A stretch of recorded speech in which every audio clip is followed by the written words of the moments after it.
প্রবর্তক সমৃদ্ধ বাংলাদেশের উপকার জিয়াউর রহমানের বাজারে আমরা এসেছিলাম জিয়ারত করতে, শ্রদ্ধা জানাতে, পুষ্পাঞ্জলি দিতে। এখানে আমরা শহীদ জিয়াউর রহমানের আত্মার মাগফিরাত কামনা করেছি।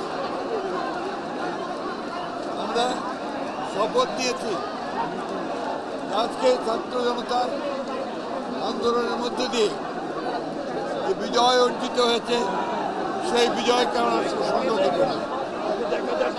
আমাদের নেত্রী দেশনেত্রী বেগম খালেদা জিয়ার মুক্তি হয়েছে, আমরা অন্যান্য নেতৃবর্গ যারা গণতান্ত্রিক আন্দোলনে বন্দী হয়েছে তাদের মুক্তি